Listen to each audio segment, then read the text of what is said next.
Renin angiotensin aldosterone system. এটা দরকারটা কি? এটা দরকারটা হচ্ছে এই যে রেনিন, এই রেনিনটা আসে কোথা থেকে? এই রেনিনটার কাজ কি? এই রেনিনের মাধ্যমে আসলে কি হয়? শুধু কি রেনিনই রেসপন্সিবল আমাদের কিডনি থেকে আসা যে রেনিন, সেটা আমাদের হচ্ছে ব্লাড প্রেশার বা আমাদের যে ব্লাড ভলিউম বাড়াচ্ছে এইটার জন্য দায়ী। আসলে কি কাজ করে সেটার জন্য আমাদের এই সিস্টেম, এবং এই সিস্টেমটা আপাত দৃষ্টিতে মনে হয় যে একটু করলেই তো হলো, পারবো, বাট এটা কিন্তু একদমই ইনফিনিটি স্টার একটা টপিক। ওকে, কেন সেটা একটু পরেই বলছি।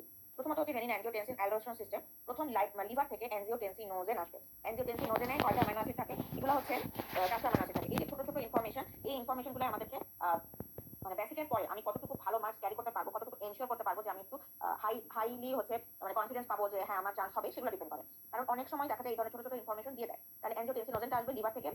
সেই অ্যাঞ্জিওটেনসিনোজেন হবে অ্যাঞ্জিওটেনসিন 1। অ্যাঞ্জিওটেনসিন 1 যখন হয় তখন হচ্ছে অ্যাঞ্জিওটেনসিন 1 এ থাকে কয়টা অ্যামাইনো অ্যাসিড? 10টা অ্যামাইনো অ্যাসিড। এই যে অ্যাঞ্জিওটেনসিনোজেন থেকে অ্যাঞ্জিওটেনসিন 1 হলো, এটাই আমাদের হচ্ছে এখানে এসে হচ্ছে রেনিন কাজ করে। কিভাবে? কিডনি থেকে রেনিনটা সিক্রেট হবে, সে হচ্ছে 1 এ কনভার্ট করবে। সে 1 থেকে 2 হবে অ্যাঞ্জিওটেনসিন 2, সেটা সেই অ্যাঞ্জিওটেনসিন 2 যে কনভার্ট হবে সেখানে কাজ করে অ্যাঞ্জিওটেনসিন কনভার্টিং এনজাইম। এই অ্যাঞ্জিওটেনসিন কনভার্টিং এনজাইমটা আসবে হচ্ছে লিভার থেকে। এটা আমরা এভাবে মনে রাখতে পারি, এল কে এল, লিভার কিডনি লাং। মানে লিভার থেকে অ্যাঞ্জিওটেনসিনোজেন, কিডনি থেকে আসবে হচ্ছে রেনিন, আর এল হচ্ছে কি লাং থেকে আসবে অ্যাঞ্জিওটেনসিন কনভার্টিং এনজাইম। আচ্ছা, এখন এই অ্যাঞ্জিওটেনসিন 2টা কি করে? এই অ্যাঞ্জিওটেনসিন 2 এর অনেকগুলো কাজ। প্রথমত সে ভেসোকনস্ট্রিক্টর করে, মানে ভেসেলে যে রিসেপ্টর থাকে, আলফা 1 রিসেপ্টর থাকে, সেই রিসেপ্টরটাকে সে কনস্ট্রিক্ট করে বা স্টিমুলেট করে। স্টিমুলেট করলে সে ভেসোকনস্ট্রিকশন করে। ভেসোকনস্ট্রিকশন করলে কি হয়? অ্যাকচুয়ালি পেরিফেরাল রেজিস্ট্যান্সটা বেড়ে যায়। পেরিফেরাল রেজিস্ট্যান্স বেড়ে গেলে মানে যখন একটা ভেসেল কনস্ট্রিক্ট হবে, সেখানে ফ্লোটা যখন বেড়ে যাবে তখন কি হয়? ব্লাড প্রেশারটা বেড়ে যাচ্ছে। তারপরে কি? তারপরে এই এসিটা কি করে? সরি, অ্যাঞ্জিওটেনসিন 2টা কি করবে? 2টা হচ্ছে যে অ্যাড্রিনাল গ্ল্যান্ডে যে সবচেয়ে বাইরের যে লেয়ার, গ্লোমেরুলার লেয়ারে যে অ্যাড্রিনোকর্টিকোস্টেরন থাকে, সেখান থেকে রিলিজ করে হচ্ছে অ্যালডোস্টেরন অ্যাঞ্জিওটেনসিন 2 এর মাধ্যমে। এই অ্যালডোস্টেরনে আলটিমেটলি আমাদের সোডিয়াম রিঅ্যাবজর্পশন, ওয়াটার রিঅ্যাবজর্পশন, তারপরে হচ্ছে potassium hydrogen reabsorption, blood volume, blood প্রেশারটাকে কন্ট্রোল করতেছে।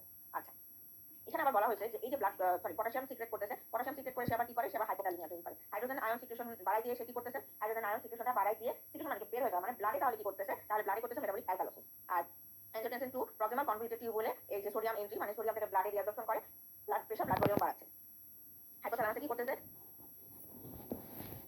হাইপোথ্যালামাসে সুপ্রাঅপটিক নিউক্লিয়াস থাকে। এই সুপ্রাঅপটিক নিউক্লিয়াস থেকে নিউক্লিয়াস থেকে রিলিজ করে হচ্ছে এডিএইচ। এই এডিএইচটা আবার কিসের উপরে কাজ করে? এই এডিএইচটা হচ্ছে বি2 রিসেপ্টর যে থাকে, সেই রিসেপ্টরটাকে স্টিমুলেট করে, যেটা আমরা এন্ডোক্রাইন ক্লাসে জেনে আসছি। সেই রিসেপ্টরের মাধ্যমে সে ওয়াটার রিঅ্যাবজর্পশনে হেল্প করে। এই প্রসিডিউরে সাহায্য করে হচ্ছে অ্যাঞ্জিওটেনসিন 2। সে থার্ড সেন্টারটাকেও স্টিমুলেট করে। এর ফলে আমাদের বডি হচ্ছে বেশি বেশি পরিমাণ ওয়াটার চায়, ওয়াটার রিঅ্যাবজর্পশন হয়, ব্লাড ভলিউমটা ইনক্রিজ করতেছে, ব্লাড প্রেশারটা ইনক্রিজ করতেছে। তার মানে অ্যাঞ্জিওটেনসিন 2 কি কি কাজ করে সবকিছু আমরা পাচ্ছি। এখন কথা হচ্ছে আমাদের প্রশ্নটা মানে এইটা আমাদের জন্য এত ইম্পর্টেন্ট কেন? ইম্পর্টেন্ট হচ্ছে সে কোন কোন জায়গায় কাজ করে। একটা হচ্ছে ভেসেলে কাজ করতেছে, একটা হচ্ছে সে অ্যাডেনাল গ্ল্যান্ডে কাজ করতেছে, অ্যাডেনাল গ্ল্যান্ডে কাজ করতেছে, তারপরে হচ্ছে কিডনিতে কাজ করতেছে, হাইপোথ্যালামাস বা ওয়াটার রিঅ্যাবজর্পশনে কাজ করতেছে। এই কয়টা জায়গায় কাজ করে এটা ইম্পর্টেন্ট। কি থেকে কি হচ্ছে, মানে লিভার থেকে কি আসতেছে, কিডনি থেকে কি আসতেছে, লাং থেকে কি আসতেছে, এই সব কিছুকে সে হচ্ছে মানে কন্ট্রোল করতেছে, মেইনটেইন করতেছে। এইভাবে মেইনটেইন করতেছে, সেটার জন্য, সেটা জানার জন্য আমাদের এই অ্যাঞ্জিওটেনসিন 2 এর ইম্পর্টেন্সটা এত বেশি। আচ্ছা, তারপরে হচ্ছে অ্যাঞ্জিওটেনসিন 2 যখন কাজ করে কিডনিতে, যে আমরা বললাম প্রক্সিমাল কনভলিউটেড টিউবুলে কাজ করে, এটা কি করে? আমরা জানি এফাইন্ড আর্টেরিওল যে ব্লাড ফ্লোটা আসে, যখন আসে তখন এফাইন্ড আর্টেরিওলটা ডাইলেটেড থাকে এবং ইফাইন্ড আর্টেরিওলটা কনস্ট্রিক্টেড থাকে। অ্যাঞ্জিওটেনসিন 2 হচ্ছে একটা স্ট্রং ভেসোকনস্ট্রিক্টর। এই স্ট্রং ভেসোকনস্ট্রিক্টর হিসেবে সে তখনই কাজ করে যখন ইফাইন্ড আর্টেরিওলে সে লো ডোজে সিক্রেট হয়। যখন লো ডোজে সিক্রেট বা লো ডোজে কাজ করে, তখন হচ্ছে ইফাইন্ড আর্টেরিওলে ভেসোকনস্ট্রিকশন হয়। আর যখন হাই ডোজে কাজ করে, কিন্তু হাই ডোজে যখন কাজ করে তখন সে কাজ করে হচ্ছে অ্যাফাইন্ড আর্টেরিওলে। তখন অ্যাফাইন্ড আর্টেরিওলেও সে ভেসোকনস্ট্রিক্টর হিসেবে কাজ করবে, কিন্তু হাই ডোজে কাজ করার কারণে অ্যাফাইন্ড আর্টেরিওলে ভেসোকনস্ট্রিকশন হলে টিএফআর রেটটা আমাদের কমে যাচ্ছে। এই হচ্ছে আমাদের রেনিন অ্যাঞ্জিওটেনসিন অ্যালডোস্টেরন সিস্টেম। এখন কথা হচ্ছে, আচ্ছা এখানে এটা গেল, আর এখানে একটা কথা আছে, এই যে রেনিনটা সিক্রেট হচ্ছে, আমরা কিসের জন্য সিক্রেট করতেছি? ব্লাড ভলিউম, ব্লাড প্রেশারটাকে বাড়ানোর জন্য। ইট মিন্স রেনিন তখনই সিক্রেট হবে যখন সে এই জিনিসগুলো বডিতে কম পাবে, ইমব্যালেন্স পাবে। তার মানে কি? এখানে বললাম যে water reabsorption, blood volume, blood pressure বেড়ে গেলে কি হয়? সোডিয়াম রিঅ্যাবজর্পশন হয়। তাহলে সোডিয়াম যখন কমে যাবে, ইট মিন্স হাইপোন্যাট্রিমিয়া হবে, হাইপারক্যালেমিয়া হবে। আর হাইপারক্যালেমিয়া হওয়া মানে হচ্ছে ডায়রিয়া হবে, ভমিটিং হবে, তারপরে হচ্ছে তার কি বলে ডায়রিয়া হবে, ব্লাড প্রেশার কমে যাবে এবং ব্লাড ভলিউম কমে যাবে, তখন রেনিন সিক্রেট হবে। এখানে একটা কথা লেখা আছে, অ্যাঞ্জিওটেনসিনোজেনটা হচ্ছে 400 অ্যামাইনো অ্যাসিড থাকে এবং এটা টি হাফ, মানে হাফ লাইফ হচ্ছে তার 2 মিনিট। এই কথাগুলো আপনারা যদি আরো ক্লিয়ারলি পড়তে চান, চাইলে আপনারা ভিশন থেকে পড়তে পারেন। কিন্তু এখানে যেটুকু ইনফরমেশন আছে, এগুলো আপনাদের মানে কেউ যদি রেডিমেড পড়তে চায় তাহলে এখানে যেটুকু আছে সেটুকুই এনাফ। এই যে এখানে বলা হয়েছে যে রেনিন সিক্রেশনটা কখন বেড়ে যায়? রেনিন সিক্রেশনটা তখনই পারে যখন বিপি কমে যাচ্ছে, সোডিয়াম কমে যাচ্ছে। আর কি কি কারণ? মানে এটা তো কিডনি, এটি ছাড়া আর কি কারণে হতে পারে? প্রোস্টাগ্ল্যান্ডিন সিক্রেশনটা বেড়ে যাচ্ছে। প্রোস্টাগ্ল্যান্ডিন কি করে? ভেসোডাইলেশনে হেল্প করে। তার মানে ভেসোডাইলেট হলে তখনই হচ্ছে বোঝা যাচ্ছে যেটা ব্লাড ভলিউমটা কমে যাচ্ছে। এই জন্য হচ্ছে তার রেনিন সিক্রেশন হতে হবে। Beta 1 receptor activation. কেন বিটা 1? কারণ কিডনিতে বিটা 1 রিসেপ্টর থাকে, সেই রিসেপ্টরের জন্য দরকার সিম্প্যাথেটিক স্টিমুলেশন। ইট মিন্স ভেসোকনস্ট্রিকশন দরকার। ভেসোকনস্ট্রিকশন মানে ব্লাড ভেসেলে কোন রিসেপ্টর থাকে? আলফা 1 রিসেপ্টর থাকে। তাহলে আলফা 1 রিসেপ্টরে সিম্প্যাথেটিক স্টিমুলেশন যখন হবে, তখন রেনিন সিক্রেশন হবে। আর যদি আপনাকে কোনো কন্ডিশন দিয়ে বলে, ইট মিন্স কোনো মেজর সার্জারি বা কোনো যদি বলা হয় অ্যাকিউট ট্রমা, যেমন বলতে পারে রোড ট্রাফিক অ্যাক্সিডেন্ট হলো, বলতে পারে যে একটা 10 আওয়ার্সের একটা সার্জারি হয়েছে, সেটা যে কোনো সার্জারি হতে পারে বা অ্যাবডোমিনাল সার্জারি বলতে পারে। এই সময় হচ্ছে মানে কি কি চেঞ্জেস আসে। তাহলে কি কি চেঞ্জেস যদি কথাটা বলে, আপনার কিন্তু এই জিনিসগুলো আসতে পারে। যেমন সার্কুলেটিং ক্যাটেকোলামাইন বেড়ে যাবে, যেহেতু সিম্প্যাথেটিক স্টিমুলেশন আসতেছে। প্রোস্টাগ্ল্যান্ডিন সিক্রেশনটা বেড়ে যাবে, বিটা 1 রিসেপ্টর অ্যাক্টিভ হবে। তারপর ব্লাড ভলিউম, যেহেতু মেজর সার্জারি হতে প্রচুর পরিমাণ ওয়াটার লস হচ্ছে, প্রেশারটা কমে যাচ্ছে, রেনিন সিক্রেশনটা বেড়ে যাচ্ছে। এই হচ্ছে আমাদের টোটাল রেনিন সিক্রেশনের কাহিনী। এখন হচ্ছে রেনিন সিক্রেশন ওখানে বলে আসছে 400 অ্যামাইনো অ্যাসিড থাকে অ্যাঞ্জিওটেনসিনোজেন। আর যদি আমি এখানে বলি তাহলে রেনিন সিক্রেশন রেনিনে কয়টা অ্যামাইনো অ্যাসিড থাকে? 340 টা অ্যামাইনো অ্যাসিড থাকে এবং তার হাফ লাইফ 80 মিনিট। এটা কিন্তু 80 মানে 40 না কিন্তু এটা, হ্যাঁ। তাহলে 80 মিনিট অথবা হচ্ছে এর চেয়েও কম হতে পারে, মানে এক্সাক্টলি বলা যাচ্ছে 80 মিনিট ইকুয়াল অর লেস। এই হচ্ছে আমাদের রেনিন সিক্রেশন কখন হয়। আচ্ছা, আরেকটা জিনিস আছে সেটা হচ্ছে আচ্ছা এটা হচ্ছে এই যে আমরা বলতেছি যে জিএফআর কমে যাচ্ছে, জিএফআর বেড়ে যাচ্ছে। What is GFR? এবং জিএফআর এর সাথে আরো কিছু ব্যাপার আছে সেগুলো আমরা একটু দেখবো। সেটা হচ্ছে জিএফআর মানে এটা তো শর্ট ফর্ম। জিএফআর জিনিসটা কি? জিএফআর জিনিসটা হচ্ছে গ্লোমেরুলার ফিল্ট্রেশন রেট। তো গ্লোমেরুলার ফিল্ট্রেশন রেট এই জিনিসটা মানে কি? এই জিনিসটা মানে কি তো বলতে পারেন? তো গ্লোমেরুলাস দিয়ে হচ্ছে প্রতি মিনিটে যে পরিমাণ হচ্ছে ফিল্ট্রেশন হয়, হ্যাঁ, যে কোনো দুইটা ফিল্টার হচ্ছে সেটা হচ্ছে আমার গ্লোমেরুলার ফিল্ট্রেশন, গ্লোমেরুলার ফিল্ট্রেট। আর এটা মানে যখন রেট হবে তার মানে প্রতি মিনিটে যখন হবে সেটা প্রতি মিনিটে কতটুকু হয়? 125 মিলিলিটার পার মিনিট। আর যদি এটাকে আমি ডে হিসেবে করি তাহলে 180 লিটার পার ডে। এই এককগুলো ভেরি ভেরি ইম্পর্টেন্ট। ওকে, 120 মিলিলিটার পার মিনিট আর 180 লিটার পার ডে। এখন যদি আপনাকে বলে যে ফিল্ট্রেশন, গ্লোমেরুলার ফিল্ট্রেশন হচ্ছে আর সাথে ইউরিন, এই দুটোর মধ্যে পার্থক্য কি? ফিল্ট্রেশন সবসময় হচ্ছে কি isotonic to plasma. It means it's slightly alkaline. পিএইচটা কত থাকে? 7.4। আর ইউরিনটা কতটুকু থাকে? এটা ইউরিনের অ্যাসিডিক পিএইচ সেটা হচ্ছে 4.5। আর আপ টু 8 পর্যন্ত হতে পারে যখন আমরা alkaline urine pi, but mainly acidic. তারপরে হচ্ছে এটা যদি রেট বলা হয় তাহলে হচ্ছে 180 লিটার পার ডে আর ওটা হচ্ছে 1.5 লিটার পার ডে। আচ্ছা, এরপরে হচ্ছে এটা কম্পোজিশন, মানে ফিল্ট্রেশন রেটের কম্পোজিশন যেটা হয় সেটা কম্পোজিশনটা অলমোস্ট হচ্ছে আমাদের প্লাজমার মতোই, কিন্তু প্লাজমাতে প্রোটিন থাকে, কিন্তু গ্লোমেরুলার ফিল্ট্রেশনে কোনো ধরনের প্রোটিন থাকবে না। আর ইউরিনের কম্পোজিশন যদি আপনাকে পড়ে নিতে চান তাহলে পড়ে নিতে পারেন। এটা আমার পড়ানোর মনে হয় না দরকার আছে। ওকে, এই গেল হচ্ছে গ্লোমেরুলার ফিল্ট্রেশন আর ফিল্ট্রেশন রেটের মধ্যে পার্থক্য। এখন কথা হচ্ছে এই যে আমরা গ্লোমেরুলার ফিল্ট্রেশন রেট হ্যান্ডেল হাতে করতেছি, এই জিনিসটা মেজার করার জন্য কিছু সাবস্টেন্স আছে। ওকে, কিছু সাবস্টেন্স আছে, এই সাবস্টেন্সগুলো আমরা মানে যে সাবস্টেন্স দিয়ে আমরা হচ্ছে মেজার করতে পারি। তাহলে জিএফআর মেজার করা হয় কি দিয়ে? জিএফআর মেজারমেন্ট করা হয় ইনুলিন, ক্রিয়েটিনিন, ম্যানিটল, তারপরে হচ্ছে ইডিটিএ। আর হচ্ছে ইডিটিএটা কি? ইডিটিএটা হচ্ছে 51 ক্রোমিয়াম লেভেল ইডিটিএ। ওকে, তারপরে আসেন হচ্ছে রেডিও আয়োডিন। এই এখন কথা হচ্ছে ইনুলিনটাই হচ্ছে বেস্ট, মানে ইনুলিনটা হচ্ছে মেইনলি মেজার করার জন্য ইউজ করা হয়। এখন আমরা কিন্তু যখন পড়বো, আমরা যখন মানে যদি না জানি বা না পড়ে পরীক্ষা হলে যাই এবং এরকম প্রশ্ন আসে, আমরা মোস্টলি আনসার দিব হচ্ছে ক্রিয়েটিনিন, বাট নো, ক্রিয়েটিনিন না, মেইনলি হচ্ছে ইনুলিনটা ইউজ করা হয়। এবং ইনুলিন কেন ইউজ করা হয়, কেন ইউজ করা হয় সেটা হচ্ছে এটা ফ্রিলি ফিল্টার হয়, এটা অ্যাবজর্ব হয় না বা রিঅ্যাবজর্পশন হয় না, এটা সিক্রেট হয় না, এটা কোনো টক্সিসিটি নাই, এটা কিছু স্টোর হয় না, মেটাবলাইজ হয় না, মানে সবকিছুই ভালো। এটা কোনো মানে ফিল্ট্রেশন রেটে ফিল্ট্রেশন করার সময় এটা এমন না যে এটা ছাকিতে ফিল্টার হচ্ছে না বা এরকম কোনো ধরনের কিছুই হয় না, যার কারণে ফ্রিলি ফিল্টার করা যায় বলে এই ইনুলিনটা ইউজ করা হয়। কিন্তু কথা হচ্ছে আমরা বলতেছি বারবার ইনুলিন ইউজ করা হয়, কিন্তু সবচেয়ে ভালো যেটা সেটা হচ্ছে সবচেয়ে ভালো যে মেজারমেন্টটা দেয়, সবচেয়ে ভালো মেজারমেন্ট দেয় হচ্ছে ইডিটিএ। সবচেয়ে ভালো মেজারমেন্ট কোনটা দিবে? ইডিটিএ।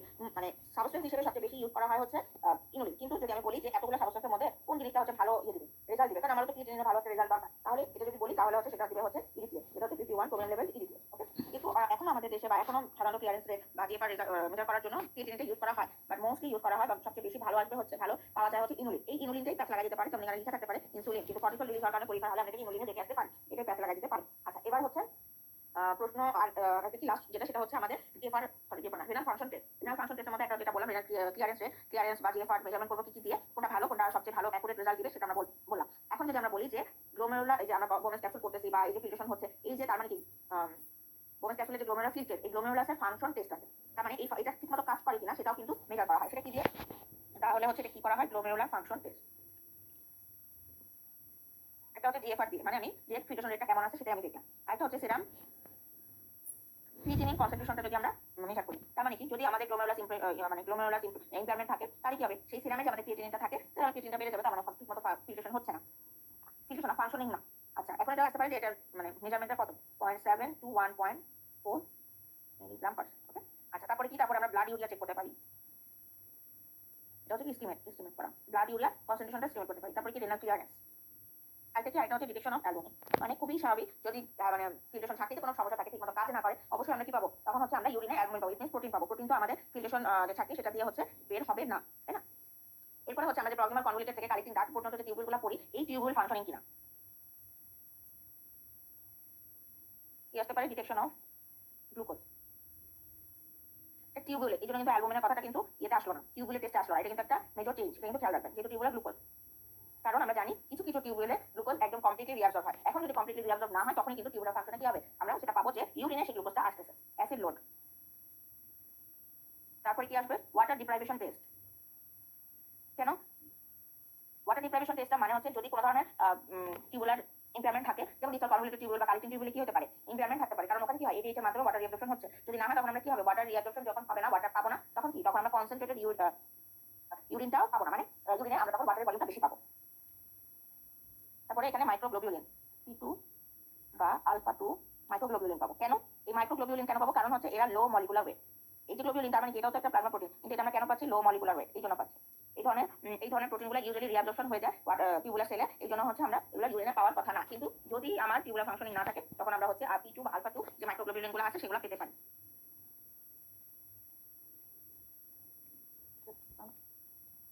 আচ্ছা, এরপর হচ্ছে আর কিছু কি আছে? অনেক ভাইটাল জিনিসপত্র কিন্তু পড়ানো হয়ে যাচ্ছে, যেহেতু পড়ানো হয়ে যাচ্ছে সেজন্য একটু খেয়াল রাখবেন, বা আমার যদি কোনো কিছু মিস্টেক থাকে অবশ্যই সেটা সুধার হতে পারে। এখন হচ্ছে একটা জিনিস, এই যে আমরা এত জিনিস ফাংশন টেস্টগুলো করলাম, সবকিছু পরে হচ্ছে আমাদের কিডনি যে কোনো প্রবলেমই হতে পারে, যেমন সিকেডি হতে পারে। সিকেডি হলে তার মানে কিডনি যদি ক্রনিক কিডনি ডিজিজ যদি একটা মানুষের থাকে, তাহলে আমরা কি কি ল্যাব ফাইন্ডিংস পেতে পারি? খুব স্বাভাবিক, আমরা জানি সোডিয়াম রিঅ্যাবজর্পশন হয়, তাহলে ব্লাডে আমরা যেগুলো পাবো, তাহলে সোডিয়াম কমে যাচ্ছে, রিঅ্যাবজর্পশন হবে না, পটাশিয়ামের পরিমাণ বাড়বে, হাইড্রোজেন আয়নের পরিমাণ বাড়বে, মেটাবলিক অ্যাসিডোসিস হবে, এগুলো কিন্তু ব্লাডে মেটাবলিক অ্যাসিডোসিস হবে, জিএফআর রেটটা কমে যাবে, সেরাম ক্রিয়েটিনিন বাড়বে। আমরা ক্রিয়েটিনিন বেড়ে গেলেই কনসার্ন হয়ে যায়, কেন? কারণ ওই যে কিডনি ফাংশনিং হচ্ছে না, এটা বুঝিনি। তারপরে হচ্ছে ব্লাড ইউরিয়া নাইট্রোজেনটা পরিমাণটা বাড়বে, তারপরে কি হবে? হাইপো ক্যালসিয়ামিয়া হবে। আর ইউরিন যদি টেস্ট করা হয় তাহলে প্রোটিন ইউরিয়া পাওয়া যাবে। আর যদি ইউরিনে অ্যাসিডিক, কিন্তু এখানে ক্ষেত্রে কি হবে? অ্যালকালি ইউরিয়া পাওয়া যাবে।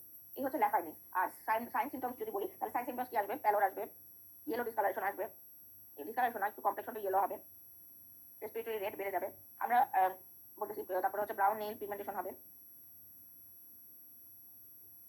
জুগুলার ভেনাস প্রেশার বেড়ে যাবে, পালসার প্যারাডক্সাস পাবো। আচ্ছা, আরেকটা প্রশ্ন আসে মাঝে মধ্যে, আচ্ছা কিছু জিনিস বলি, মুখে বলে দিই, সেটা হচ্ছে যে মানে এগুলো হচ্ছে একদম ডিরেক্ট প্রশ্ন যদি আসে, কনসেন্ট্রেটেড ইউরিন কোথায় পাবো? কালেক্টিং ডাস্ট, যেটা আমরা কতদিন পড়ে আসছি। ডাইলুটেড কোথায় পাবো? অ্যাসেন্ডিং লিম্ব অফ লুকোফিল। এইভাবে যদি আপনারা যখন পড়বেন পরীক্ষায়, মানে যেখানে নোট করেন সেখানে যদি নোট করে রাখেন, তাহলে সুবিধাটা কি হবে? সুবিধাটা হচ্ছে আমাদের মানে যে এসবিএ গুলো আসে, ওই এসবিএতে তখন আর কোনো মানে গ্যাপ থাকবে না, যে আবার মানে মিনিংটা আবার খুঁজে বের করবো, কি কেন বললো বুঝতেই পারলাম না, এই জিনিসগুলো আর তখন হবে না। ওকে, এখন কথা হচ্ছে যে এই যে প্যালোড মানে হচ্ছে কি বলবেন? কনসেন্ট্রেটেড ইউরিন কনসেন্ট্রেটেড ইউরিনটা পাবো হচ্ছে কালেক্টিং ডাক্টে। এটা আমরা গত ক্লাসে কেন কনসেন্ট্রেটেড পাবো এবং কোথায়, মানে এক্সপ্লেনেশনটা আমি গত ক্লাসে দিয়ে ফেলছি, এই জন্য আমি আজকে আর রিপিট করলাম। আর এটা হচ্ছে যে ডাইলুটেড ইউরিনটা কোথায় পাবো? সেটা হচ্ছে অ্যাসেন্ডিং লিম্ব অফ লুকোফিলিতে পাবো, এটা বললাম। আর সিকেডিটা একটা all over syndrome, all over ডিজিজের কথা বলছি। যদি আমাকে স্পেসিফিক ভাবে বলা হয়, যেমন একটা খুবই কমন আছে নেফ্রোটিক সিনড্রোম, আর একটা নেফ্রাইটিক সিনড্রোম। নেফ্রোটিক সিনড্রোম মানে হচ্ছে নেফ্রনে একটা কোনো সমস্যা হচ্ছে, আর নেফ্রাইটিক সিনড্রোম মানে হচ্ছে নেফ্রনে ইনফ্লামেশন হচ্ছে। এই দুটো জিনিস কিন্তু সম্পূর্ণ আলাদা। এখন দুটো জিনিসের ক্ষেত্রে দুই ধরনের কিছু কি বলে চেঞ্জেস আসে, সেটা কি? এগুলো আপনারা হচ্ছে পরীক্ষা না কি বলে, আপনারা হচ্ছে বিষয় থেকেও দেখে নিতে পারেন, কিন্তু আমি বলে দিচ্ছি, বলে দিলে সুবিধা হচ্ছে যে আপনারা একটু জানা থাকেন। কোনো কারণে যদি পড়াটা মিস্টেকও যায়, তাহলে যারা লিখে নেয় তাদের জন্য তো সুবিধা আছে, হ্যাঁ লিখে নিচ্ছে। আর যারা লিখে না মনে রাখতে পারে তাদের জন্য তো বেটার, যে তাদের ব্রেন সার মনে রাখতে পারতেছে। নেফ্রাইটিক, যেমন আমি যখন পড়তাম বা যখন পড়ানো হতো, আমি ক্ষুদ্রাতে ক্ষুদ্র জিনিসও লিখে রাখতাম। যেমন দেখবেন যে আমার যে লেকচার থাকতো আলটিমেটলি সুন্দর করে খুব কালারফুল লেকচার থাকবে, খুব লাইন বাই লাইন থাকবে, এরকম থাকতো না। যখন যেটা বলতো, যখন যেটা পাইতাম পড়ার মাঝে আমি 4-5 দিয়ে লিখে ফেলার চেষ্টা করতাম, কারণ এটা তো আমার কোনো মানে পাবলিকেশনে যাবে না যে আমি এটা আবার পাবলিশ করবো বা কিছু, আমার পড়াটা আমি বুঝতে পারলেই হলো। নেফ্রোটিক সিনড্রোম বলতে বোঝানো হয়েছে যে নেফ্রোটিক সিনড্রোমে কি পাবো? প্রোটিন ইউরিয়া, একদম অনেক বেশি পরিমাণে ম্যাসিভ প্রোটিন ইউরিয়া পাবো। আর নেফ্রাইটিক সিনড্রোমে বলা হয়েছে যে হেমাটোরিয়া পাওয়া যাবে, মানে ব্লাড যাবে ইউরিনে। তারপরে এখানে পাবো হচ্ছে হাইপো অ্যালবুমিনেমিয়া, এখানে হাইপোটেনশনও আসতে পারে, হাইপারটেনশনও আসতে পারে, কিন্তু এখানে অলওয়েজ হাইপারটেনশনই থাকবে। তারপর এখানে বললাম হাইপো অ্যালবুমিনেমিয়া, এখানে হচ্ছে অলিগোইউরিয়া। আচ্ছা, এখানে হচ্ছে pitting oedema. What is pitting oedema? What is pitting oedema? আপু যেটা হচ্ছে ট্রানজিটিভ ফ্লুইড জমা হয়ে যে ইয়েটা হয় সেটা হচ্ছে পিটিং এডিমা। কিভাবে বুঝবো আমি পিটিং এডিমা হচ্ছে? আপু চাপ দিলে পরে যেটা পিটের মতো মানে হবে মানে গর্ত হবে, সেটা তো চাপ দিলে যেটা পাওয়া যাবে, আবার সরালে কি হয়ে যাবে? হ্যাঁ। আচ্ছা, হাইপারলিপিডেমিয়া। আর হচ্ছে ব্লিডিং কিছু ডিসঅর্ডার পাওয়া যেতে পারে। ব্লিডিং ডিসঅর্ডার কেন কিডনি ডিজিজে আসবে? Any idea? আপু যে কিডনিতে তো হচ্ছে ইরাইথ্রোপোয়েসিস হয় না? নেফ্রোটিক সিনড্রোম বা কিডনি ডিজিজে ব্লিডিং ডিসঅর্ডার, ইট মিন্স যদি আমাকে বলা হয় যে ব্লিডিং টাইমটা বেশি, তাই না? তাহলে কেন? সেটা হচ্ছে ওই যে আমি বললাম শুরুতে, তাহলে কি আছে অপশনটা? প্রোটিন ইউরিয়া হয়, তাই না? প্রোটিন ইউরিয়া যখন হবে তার মানে কলোইডাল অসমোটিক প্রেসারটা চলে যাচ্ছে। ব্লাড ক্লট হতে কি কাজে লাগে? ব্লাড ক্লট হওয়ার জন্য কাকে কাকে লাগে? প্লাজমা প্রোটিন মানে যদি চলে যায় তাহলে তো সে ব্লাডটাকে কি দিয়ে ধরে রাখবে? ধরে রাখার কোনো জিনিস নেই। আরেকটা হচ্ছে যেখানে আমি বললাম ওই জন্য এখানে বললাম যে প্যালোর পাওয়া যায়, তাই না? যে কিডনি ডিজিজে আমি প্যালোর হতে পারি, অ্যানিমিক হতে পারি। অ্যানিমিক হওয়ার কারণ আপু কিডনি এর জন্য তো হচ্ছে ইরাইথ্রোপোয়েসিস ঠিকমতো হতে পারে না, এই জন্য কিডনিতে হচ্ছে কি আছে? ইরাইথ্রোপোয়েটিক সিক্রেট হয়, কিডনি ইরাইথ্রোপোয়েটিক সিক্রেট করতে পারে না কিডিনিতে, সেই কারণে হচ্ছে প্যালোর। আর কিছু রিজন আছে, সেটা হচ্ছে আরবিসি সার্ভাইভাল রেটটা কমে যায়। আরবিসি সার্ভাইভাল রেট কমে যায়, তারপরে হচ্ছে আয়রনটা যে সে অ্যাবজর্পশন করবে বা ইনটেক করবে সেটা পাওয়ারটা কমে যায়। তারপরে ক্যাপিলারি মানে ব্লাড ভেসেলের ওই যে বললাম রেনিনের মাধ্যমে অ্যাঞ্জিওটেনসিন 2 আসতেছে, 2টা ব্লাড ভেসেলটাকে ভালো রাখতেছে, মানে কি বলে ভেসোকনস্ট্রিকশন করতেছে। এখন কি হয়? ওইখানে যখন রেনিনটা যখন ঠিকমতো সিক্রেট হতে পারতেছে না, আলটিমেটলি অ্যাঞ্জিওটেনসিন 2 ঠিকমতো অ্যাক্টিভ হতে পারতেছে না, ব্লাড একটা ভেসেল দিয়ে যখন পার হচ্ছে বা যাচ্ছে, তখন কি হয়? ক্যাপিলারি ফ্র্যাজাইলিটিটা বেড়ে যায়। তার মানে এখন আমার প্রশ্ন হচ্ছে, কোথায় লিখবো? এখানে লিখি যে অ্যানিমিয়া, আপনাকে বলো অ্যানিমিয়া ইন সিকেডি, হ্যাঁ এটার কজ বলো ইরাইথ্রোপোয়েটিক, বললো utilization, reduce utilization of iron. Bolo increase capillary fragility. Bolo reduce RBC survive. Bolo reduce intake of iron. এখন এই পাঁচটা অপশন আপনাকে দিল, কিন্তু আনসারটা হচ্ছে এসবি। আপনি কোনটা আনসার দিবেন? ইলেকট্রোপয়েটিন। অবশ্যই আমরা কিন্তু বললাম পাঁচটা অপশনই 100% ট্রু। যদি এমসিকিউ আসে তাহলে সবগুলো ট্রু হবে, কিন্তু যদি এসবি আসে যদি এমসিকিউ আসে তাহলে পাঁচটাই ট্রু হবে, আর যদি এসবি আসে তাহলে অবশ্যই ইলেকট্রোপয়েটিনের পরিমাণটা ইলেকট্রোপয়েটিনের পরিমাণটা হচ্ছে কমে যাচ্ছে। সেই জন্য এখন শুনতে মনে হচ্ছে হ্যাঁ এটাই তো, এটা ছাড়া কি হবে? কিন্তু ওই যে পরীক্ষার হলে যখন আমি দেখবো কি ব্যাপার, আমার তো পাঁচটাই আনসার ঠিক, তাহলে আমি আসলে এসবি হিসেবে কোনটাকে দাঁড়াতে পারি? এটা কিন্তু কনফিউশন ক্রিয়েট করবেই। আচ্ছা, আই থিঙ্ক মোটামুটি আমরা কভার করতে পারছি। এখন আমরা নেক্সট একটা কনফিউশন আছে যে সিকিডিতে কি আয়রনের ইনটেকটা কমে যায়।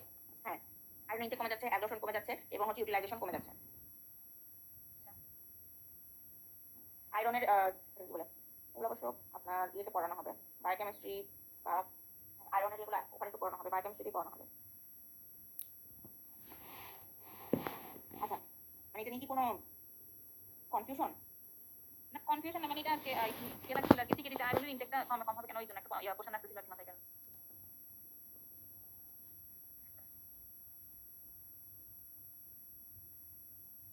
আচ্ছা, আয়রনের ইনটেক, আয়রনের অ্যাবজর্পশন সবচেয়ে কমে যায়। মেইন কথা হচ্ছে কেন কমে যাচ্ছে, সিকিডিতে কেন কমে যাচ্ছে? আমার ইরাইথ্রোপোয়েসিস হওয়ার জন্য শুধু কি ইরাইথ্রোপোয়েটিনই দরকার হয়?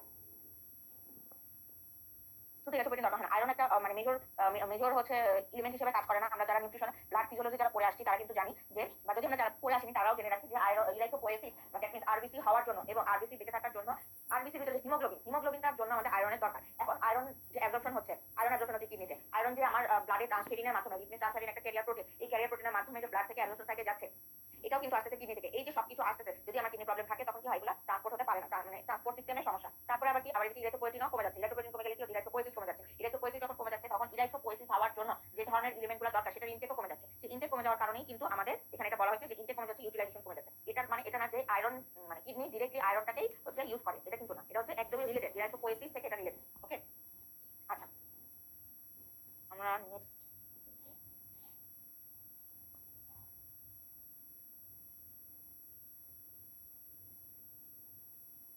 এখন আসেন অ্যাসিড বেস ব্যালেন্স। কিডনি এবং রেসপিরেটরি সিস্টেমের সাথে ওই যে ওখানে পড়ে আসছে রেসপিরেটরি রেট বেড়ে যায় কিডনি ডিজিজে। কেন কিডনি যদি কোনো প্রবলেমে পড়ে, মানে আমাদের বডিতে মেজর দুইটা অর্গান, একটা হচ্ছে অনেকগুলো major organ, vital organ, sorry একটা মেজর অর্গান হচ্ছে মাথা থেকে শুরু করে পাঁচটা, মেইনলি কি কি, ব্রেন, হার্ট, লাং, তারপরে হচ্ছে কিডনি, লিভার। এই পাঁচটার কোনো একটা যদি কখনো মানে মিসম্যানেজমেন্ট হয়, দেখবেন যে বাকি সবগুলোতেই সমস্যা শুরু হচ্ছে। এবং যখনই কোনো একটা সমস্যা নিয়ে আসে, যেমন লাঙের কোনো একটা সমস্যা, দেখবেন যে লাঙের সমস্যা কিন্তু খুব মানে কমনলি কিডনি টেস্ট করতে দেয়। কেন করতে দেয়? সেটা কারণ হচ্ছে আমাদের বডিতে যে অ্যাসিড বেস ব্যালেন্সটা মেইনটেইন হয়, এই অ্যাসিড বেস ব্যালেন্সটাই মেইনটেইন করে হচ্ছে কিডনি এবং হচ্ছে রেসপিরেটরি সিস্টেম। এই জন্য প্রথমত হচ্ছে কম্পেনসেটরি ভাবে আসে হচ্ছে লিভার, সরি লাং। মানে যখনই কিডনিতে কোনো একটা সমস্যা তখন কি করে লাং ছুটে আসে। কিন্তু লাঙের সমস্যা হোক বা কিডনির সমস্যা হোক, আলটিমেট কারেকশন অলওয়েজ করবে kidney. That's why kidney is so much important organ. এবং এই জন্যই যে কোনো সময় যে কোনো ডিজিজের ক্ষেত্রে কিডনি ফাংশনিং কিনা, ইউরিনের অ্যামাউন্ট কেমন, যে কোনো মেজর সার্জারি বলেন, মাইনর সার্জারি বলেন, যে কোনো কিছুতে কিডনি ফাংশনিং কিনা, কিডনি ইউরিনের পরিমাণটা কেমন আসছে, কতবার অ্যাট লিস্ট 24 আওয়ারে কিডনি কতটুকু ফাংশনিং, সেটা সবসময় চেক করা হয়। তাহলে আমরা বুঝতে পারি যে না, বডির সব টোটাল মেটাবলিজমটা ঠিক আছে। আচ্ছা, এখন কথা হচ্ছে acid base balance. Acid base ব্যালেন্সের মধ্যে আমরা প্রথমত জানবো যে অ্যাসিড বেস এই দুইটাকে মেজার, মানে এই দুইটাকে মেইনটেইন করে কারা কারা। ওকে, এই দুইটাকে মেইনটেইন করতে মানে প্যারামিটারগুলো কি কি? একটা হচ্ছে পিএইচ, তার মানে পিএইচ কম না বেশি, বেস এক্সেস মানে হচ্ছে বাইকার্বনেট কম না বেশি, সেই হিসেবে এই যে বাইকার্বন বলাই আছে, প্লাজমা অ্যানায়ন গ্যাপ। আচ্ছা, অ্যানায়ন গ্যাপটা কি আছে মনে হয় এখানে?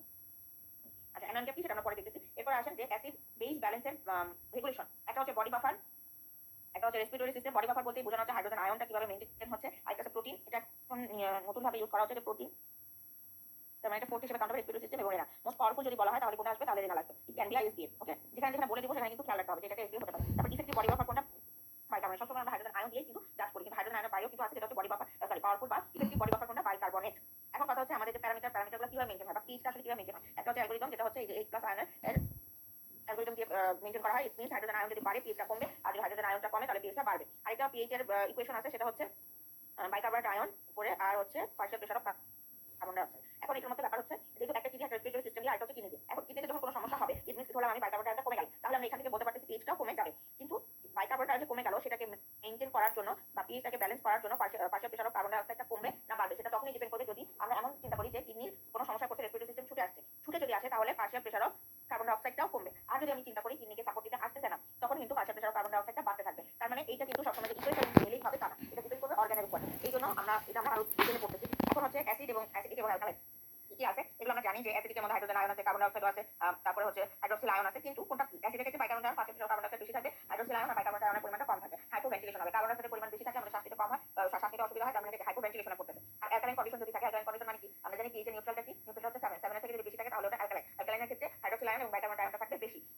আর কার্বন ডাই অক্সাইড আয়নটা থাকবে কার্বন ডাই অক্সাইডটা থাকবে হচ্ছে কম। আর এখানে যেহেতু কম থাকবে তার মানে হাইপার ভেন্টিলেশন কন্ডিশন থাকবে। এটা হচ্ছে আমাদের বেসিক কথাবার্তা। এই বেসিক কথাবার্তার পরেই আসি আমরা এই ডিফেক্ট।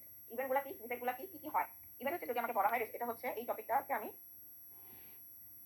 এভাবে জাজ করবো যে অনেক অনেক অনেক বেশি ইম্পর্টেন্ট, আজীবন এটা কাজে লাগবে, এটা আমাদের বেসিক ক্লাসে কাজে আসে এবং পড়াশোনাতে তো কাজে আসবে। এখন বলা হচ্ছে রেসপিরেটরি অ্যাসিডোসিস। রেসপিরেটরি অ্যাসিডোসিস মানে কি? অ্যাসিডোসিস কথাটার মধ্যেই আমাদের দেওয়া আছে যে কি অ্যাসিডোসিস কথাটা মানে হচ্ছে পিএইচটা কম। এখন কোথাকার? লাঙে, রেসপিরেটরি। তাহলে আমরা এই যে অ্যালগরিদমটা পড়ে আসছি, তাহলে এটা কি পিএইচটা কম? পিএইচটা কম মানে কি? Partial pressure of carbon die অক্সাইডটা বেশি, তাই তো? Partial pressure of carbon die অক্সাইডটা বেশি। Partial pressure of carbon die অক্সাইডটা বেশি হওয়া মানে কি বোঝায়? বেশি হওয়া মানে বোঝায় হাইপোভেন্টিলেশন, মানে লাং ঠিকমতো কাজ করতেছে না, যে পরিমাণ কার্বন ডাই অক্সাইড বের করে দেওয়া দরকার সেটা সে বের করে দিতে পারতেছে না। এখন তাহলে এই জিনিসটাকে যদি আমি মেইনটেইন করতে চাই, আমি বললাম partial pressure of carbon die অক্সাইডটা বেশি, পিএইচটা কম, তাহলে সেই হিসেবে কিন্তু বাইকার্বনেট আয়নটা কম হওয়ার কথা, কিন্তু না। কেন কম হয় না? কম তখনই হবে যদি আমার ডিফেক্ট হিসেবেই থেকে যায়। আর যদি ডিফেক্টকে আমরা কম্পেনসেটরি ধরি, তাহলে কম্পেনসেটরি ডিফেক্ট হলে অবশ্যই বাইকার্বনেট আয়নটা বাড়বে। কিসের মাধ্যমে বাড়বে? কিডনির মাধ্যমে বাড়বে। এই যে বাইকার্বনেট আয়নটা বাড়লো এবং এটা কি হবে? এটা বেস এক্সেস হিসেবে কাজ হবে, যেহেতু বাইকার্বনেট একটা বেস এক্সেস হিসেবে আসবে। তাহলে বেস এক্সেস কিভাবে হবে? এই যে কম্পেনসেশন করতে আসলো, কম্পেনসেশন করতে কি আসলো? বাইকার্বনেট আয়ন মানে কিডনি আসলো, কিডনি কি করবে? রিঅ্যাবজর্পশনটা বাড়াবে আর সিক্রেশনটাকে কমাই দিবে। আর কারেকশন কি? আমি যেটা বললাম যে অল্টারনেটিভ, লাংয়ের সমস্যা কিডনি কম্পেনসেট করতে আসবে, কিডনির সমস্যা লাং কম্পেনসেট করতে আসবে, কিন্তু কারেকশন অলওয়েজ করবে কে? কিডনি। এই জন্য বলছে কম্পেনসেটেড বাইকার্বনেটটাকে কারেক্ট করবে কিডনি, মানে কতটুকু তার বাড়াতে হবে বা কতটুকু বাড়ালে আমার রেসপিরেটরি অ্যাসিডোসিস কারেকশন হবে সেটা মেইনটেইন করবে হচ্ছে কিডনি। ঠিক একইভাবে কিন্তু মেটাবলিক অ্যাসিডোসিস, রেসপিরেটরিটা অ্যালকোহলিসটা বললাম না, কারণ এটা কিন্তু অপোজিট সাইড, আপনারা নিজেরাই একটা করে আরেকটা নিজেরা সলভ করবেন। আমার এখানে আছে বলেই কিন্তু না, আমি কিন্তু এভাবেই সলভ করছি, পুরো ছকটা কিন্তু আমার এভাবে সলভ করা। তারপরে কি বলা আছে? Metabolic acidosis. তাহলে এই ছকটা অনুযায়ী যদি আমি বলি, মেটাবলিক অ্যাসিডোসিস মানে হচ্ছে বাইকার্বনেট আয়নটা কি কমে গেছে, তাহলে কি পিএইচটাও কমে গেছে, সেই অনুযায়ী partial pressure of carbon die অক্সাইডটা কমে যাওয়ার কথা। কিন্তু আমার কিন্তু কম্পেনসেটেড বা কম্পেনসেশন করতে কিডনি জায়গাটা সরি লাং আছে, সেই জন্য লাং কি করবে? লাং হচ্ছে partial pressure of carbon die অক্সাইডটাকে কমাই দিবে। এই যে কমাই দিচ্ছে তার মানে কি বেশি বেশি করে কার্বন ডাই অক্সাইডটাকে বের করে দিচ্ছে, তার মানে কি হাইপার ভেন্টিলেশন হচ্ছে। এই যে সেই হাইপার ভেন্টিলেশন। তাহলে এই যে হাইপার ভেন্টিলেশন হলো, এবার মেটাবলিক অ্যাসিডোসিস কারেকশন করবে কে? মেটাবলিক অ্যাসিডোসিস কারেকশন করবে হচ্ছে bicarbonate ion. Bicarbonate ion correction করবে কিসের মাধ্যমে? বাইকার্বনেট আয়ন হচ্ছে কিডনিতে রিঅ্যাবজর্পশন বেশি হবে, সিক্রেশনটা কম হবে। এইভাবে হচ্ছে সবগুলা করতে হবে। এবং বেস এক্সেস কোন কোন জায়গায় পাওয়া যায় এটা একটা প্রশ্ন। যেমন এখানে আছে পজিটিভ বেস এক্সেস, সেটা হচ্ছে রেসপিরেটরি অ্যাসিডোসিস আর মেটাবলিক অ্যালকালোসিস, এই দুইটা ক্ষেত্রে বেস এক্সেস পাওয়া যায়। এবার আসেন আরেকটা ইনফিনিটি টপিক, সেটা আচ্ছা এই এটা হচ্ছে আইসি ইনফিনিটি টপিক, সেটা হচ্ছে metabolic acidosis, respiratory metabolic alkalosis, respiratory acidosis, respiratory alkalosis কখন কখন হবে সেই কজটা পড়া। এবং এই কজটা থেকে প্রায় খুবই খুবই মানে কমনলি প্রশ্ন আসে এমএসএ, এবং মাঝে মধ্যে না, এখন ইদানিং ভালোই আসতেছে, সেটা হচ্ছে এইচসিপিএস। এমএসএ বেশি আসে যেহেতু ওই যে 4-5টা কজ মিলে আসে, এই জন্য এইচসিপিএসও কিন্তু আসে। এখন মেটাবলিক অ্যাসিডোসিসের মধ্যে দুই ধরনের আছে, একটা হচ্ছে অ্যানায়ন গ্যাপ যদি বেশি থাকে, আর একটা হচ্ছে নরমাল অ্যানায়ন গ্যাপ থাকে। দুই রকমের হতে পারে, একটা অ্যানায়ন গ্যাপ বেশি থাকে, একটা হচ্ছে নরমাল অ্যানায়ন গ্যাপ। আমরা নরমাল অ্যানায়ন গ্যাপটা আগে পড়ি। এই যেখানে লেখা একটু বুঝতে সমস্যা হতে পারে, কিন্তু আমি যে জায়গাগুলো পয়েন্ট আউট করতেছি সেই জায়গাগুলো যদি মনোযোগ দিয়ে দেখা হয় তাহলে কিন্তু আর সমস্যা হবে না। এই যে নরমাল অ্যানায়ন গ্যাপ, তার আগে তাহলে আমরা পড়ে আসি একটু অ্যানায়ন গ্যাপটা, একটু মিস। এই যে বডিতে ক্যাটায়ন আছে, অ্যানায়ন আছে, তাই না? তাহলে ক্যাটায়ন কি? সোডিয়াম, পটাশিয়াম, ক্যালসিয়াম, ম্যাগনেসিয়াম, এগুলো অ্যানায়ন কোনগুলো সেগুলো আমরা জানি। এখন কথা হচ্ছে এই অ্যানায়ন গ্যাপটা কি? পার্শিয়াল ক্যাটায়ন এবং পার্শিয়াল অ্যানায়নের যে ইন্টারভেল, সেখান থেকে যে আনমেজার্ড অ্যানায়নটা আসবে সেটাই হচ্ছে অ্যানায়ন গ্যাপ। এখন পার্শিয়াল ক্যাটায়ন আর পার্শিয়াল অ্যানায়ন মানে হচ্ছে মোস্টলি ধরা হয় যে ক্যাটায়নের ক্ষেত্রে এই সবগুলা মানে এই গুলার অ্যামাউন্ট মাইনাস এইগুলার অ্যামাউন্ট। পার্শিয়াল ক্যাটায়ন মানে সবগুলাকে তো ধরা হচ্ছে না, কিছু কিছুগুলাকে ধরা হচ্ছে। এই জন্য সোডিয়াম আর এখানে বাইকার্বনেট ধরা হলো, হ্যাঁ এই দুটাকে ধরা হলো। এরকম যদি ধরা হয় তাহলে যেমন সোডিয়ামকে ধরা হলো আর বাইকার্বনেটকে ধরা হলো, বাকিগুলো তো ধরা হলো না। এটা করলে যে আনমেজার্ড অ্যানায়নটা আসবে, আনমেজার্ড অ্যানায়নটা আসবে সেটাই হচ্ছে অ্যানায়ন গ্যাপ। এবং এটা কিন্তু মাইনাসে আসে, 8 to 12 যে মিলি ইকুইভ্যালেন্ট পার লিটার, এটা কিন্তু মাইনাসে আসে। মাইনাসে আসলেও এটাকে যেটা একটা অ্যামাউন্ট, এই জন্য এটাকে আর মানে মাইনাসে রাখা হয় না। এই হচ্ছে আমার অ্যানায়ন গ্যাপ। এখন আসি আমরা এখানে প্রশ্নে। আচ্ছা, নরমাল অ্যানায়ন গ্যাপ মানে 8 to 12 এর মধ্যে যদি থাকে, সেক্ষেত্রে মেটাবলিক অ্যাসিডোসিস কখন কখন হবে? ডায়রিয়াতে হতে পারে। কেন ডায়রিয়াতে? এই যে বাইকার্বনেট আয়নটা লস হয়, যেহেতু বাইকার্বনেট আয়ন ডায়রিয়াতে লস হওয়ার কারণ বা লস হলে কি হয়, এটাও কিন্তু একটা পরীক্ষার প্রশ্ন আসতে পারে। এবং এই প্রশ্নগুলাই কিন্তু পরীক্ষা মানে ক্লিনিক্যাল পরীক্ষা আমরা যেগুলোকে বলি, ক্লিনিক্যাল বলতে যে পরীক্ষাগুলোতে যেগুলো সিনারিও বেস থাকে সেগুলোতে। ডায়রিয়া মানে জিআই থেকে প্রচুর পরিমাণ ফ্লুইড লস হয়, ফ্লুইড লস মানে বাইকার্বনেট লস। তো বাইকার্বনেট লস হলে কি হয়? তখনই কিন্তু আমাদের মেটাবলিক অ্যাসিডোসিস ডেভেলপ করতেছে, বাইকার্বনেট চলে যাচ্ছে কিন্তু হাইড্রোজেন আয়নটা কিন্তু রয়ে যাচ্ছে, তখন কি হয়? Metabolic acidosis. এই সিচুয়েশনটাকে কম্পেনসেট করতেই কিন্তু আসতেছে renin, angiotensin, aldosterone system, RAAS। এখানে কি হয়? অ্যালডোস্টেরন সিক্রেট হয়ে সোডিয়াম রিঅ্যাবজর্পশন, বাকি যেটা আমাদের হয় তা মেইনটেইন হবে। It means respiratory metabolic acidosis থেকে মেটাবলিক অ্যালকালোসিস হবে, এবং এটা কম্পেনসেটরি। ওকে, এই হচ্ছে আমার জিআইটি থেকে বাইকার্বনেট লস হবে, ইউরিনারি বাইকার্বনেট লস হবে। এই আর দিয়ে দেখলে কিন্তু আবার ভাবা যাবে না যে রেট্রোগ্রাফিক অ্যাক্সিডেন্ট, এটা মানে কিন্তু রেনাল টিউবুলার অ্যাসিডোসিস, হাইপোঅ্যালডোস্টেরনিজম। কেন? কারণ অ্যালডোস্টেরন যখন সিক্রেট হলে কি হয়? মেটাবলিক অ্যালকালোসিস ডেভেলপ করে। কিন্তু যদি অ্যালডোস্টেরন সিক্রেশন কমে যায় তখন কি হয়? পটাশিয়াম সিক্রেশন, তারপরে হচ্ছে হাইড্রোজেন আয়ন সিক্রেশন, এগুলো সবই কমে যাচ্ছে, হাইপোনাট্রিমিয়া হচ্ছে। এই সময়টাকে বলা হচ্ছে মেটাবলিক অ্যাসিডোসিস। তারপর মিনারেল কর্টিকোইড একই কথা, স্মল বাউল ফিস্টুলা যদি হয়, ওই যে বললাম জিআইটিতে যদি কোনো ধরনের সমস্যা হয়। তারপরে এখানে আরেকটা এই normal anion gap with metabolic acidosis, এটা একটা প্রশ্ন আসতে পারে। এখান থেকে আরেকটা আসতে পারে হাইপারক্লোরেমিক মেটাবলিক অ্যাসিডোসিস। তার মানে এই যে বাইকার্বনেট আয়নটা লস হয়ে যাচ্ছে, এই লসটাকে আবার কম্পেনসেট করার জন্য কি আসে? ক্লোরিন চলে আসতে পারে। মানে একটা অ্যানায়ন চলে গিয়ে আবার আরেকটা অ্যানায়নও চলে আসতে পারে, এই জন্য রিপ্লেস হয়ে যেতে পারে। সেই জন্য বলতে হাইপারক্লোরেমিক মেটাবলিক অ্যাসিডোসিস। ওকে, এই গেল হচ্ছে নরমাল অ্যানায়ন গ্যাপ। এটা হচ্ছে increase anion gap. Increase anion গ্যাপের মধ্যে আবার দুই রকমের আছে, একটা হচ্ছে এন্ডোজেনাস, একটা হচ্ছে এক্সোজেনাস। এন্ডোজেনাস মানে যেটা বডির ভিতরেই হবে, যেমন lactic acidosis, lactic acidosis, alcohol ketoacidosis, লেখা একটু কমপ্লিট হতে পারে যে lactic acidosis, alcoholic ketoacidosis, diabetic ketoacidosis, chronic renal failure. তারপর হচ্ছে lactic acidosis in shock and liver starvation ketosis. এখানে ছোট ছোট করে কেন লেখা তার আপনারা বলতে পারেন তো বাজেভাবে লেখা, 5টা পয়েন্ট 5টা সুন্দর করে লেখা। কারণ প্রথমে পড়ছিলাম ডায়াবেটিক অ্যালকোহলিক ল্যাকটিক অ্যাসিডোসিস আর ক্রনিক রেনাল ফেলিয়ার। এখন যখন অন্য আরেকটা বই পড়তে গেছি অথবা কোনো একটা কোশ্চেন সলভ করতে গেছি তখন পাইলাম স্টারভেশন কিটোসিস। তারপরে যখন দেখলাম এক্সপ্লেনেশন, ও তাহলে তো ঠিক আছে। এবার ল্যাকটিক অ্যাসিডোসিস আবার কখন কখন হয় সেটাও ইম্পর্টেন্ট। শকে হতে পারে, লিভার ডিজিজে হতে পারে। আচ্ছা, আর কি এন্ডোজেনাস গেল। এক্সোজেনাস, এক্সোজেনাস মানে হচ্ছে আমি কোনো কারণে যদি বাইরে থেকে অ্যাসিডিক যে সাবস্টেন্সগুলো আছে সেগুলোর ইনটেকটা বাড়াই দিই, যেমন salicylic acid intoxication, methanol, formaldehyde, isoniazid যদি বেশি খাওয়া হয়, অ্যাসপিরিন যদি বেশি না হয়, অ্যালকোহলিক সাবস্টেন্স বেশি না হয়, তাহলে increase anion gap with exogenous acid load অথবা এক্সোজেনাস মেটাবলিক অ্যাসিডোসিস হতে পারে। এই মেটাবলিক অ্যাসিডোসিস 4টা ইভেন্টের মধ্যে মেটাবলিক অ্যাসিডোসিস হচ্ছে অনেক অনেক বেশি বেশি বেশি বেশি ইম্পর্টেন্ট। ওকে, এই জন্য এটার কজগুলো যখন যেখানে পাবেন সেখান থেকে পড়ে নেবেন। ভীষণে বলেন, তারপরে হচ্ছে ডেভিসনে বলেন, যেখানেই বলেন সেখান থেকে পড়ে নেবেন। আমার ভীষণটা এখনো মনে হয় ভীষণে অনেকটাই মানে আপডেট ভার্সন চলে আসছে, আমার কাছে নাই আপাতত, যেহেতু আমি আগে ভীষণ থেকে পড়ছিলাম সেই জন্য ভীষণের কথাটা বলতেছি। ওকে, তারপরে আছে রেসপিরেটরি মেটাবলিক অ্যালকালিসিস। এগুলো থেকে একটু প্রশ্ন কম আসে, যেমন হচ্ছে ডায়রিয়া কজটা বললাম কিন্তু কিসের মধ্যে, যে যখন ডায়রিয়া হয়ে গেল তখন আসলে হচ্ছে মেটাবলিক অ্যাসিডোসিস। কিন্তু যদি বলে কম্পেনসেটেড ডায়রিয়া, ইভেন ডায়রিয়াটা ভালো হয়ে যাচ্ছে, তখন কিন্তু আবার মেটাবলিক অ্যালকালিসিস। এই জন্য এই কথাটা এখানে আলাদা করে লেখা হয়েছে এবং এটা ইম্পর্টেন্ট। তাহলে কি কনস, যেমন হাইপারঅ্যালডোস্টেরনিজম, থাইরয়েড ডায়াবেটিস নিলে আবার কন্ট্রোল হয়ে যায়, এই কথাটা বলা যায়, ভমিটিং হতে পারে। আচ্ছা, আরেকটা আর এই দুটো একটু পড়তে পারেন, রেসপিরেটরি অ্যাসিডোসিস এবং রেসপিরেটরি অ্যালকালিসিস। এটা আপনারা নিজেরাই পড়ে নিন। আমি এগুলো এদিকে একটু কমই পড়তাম, মানে চেষ্টা করতাম পরীক্ষার আগে একটু দেখে যেতে যাতে একটু মনে থাকে।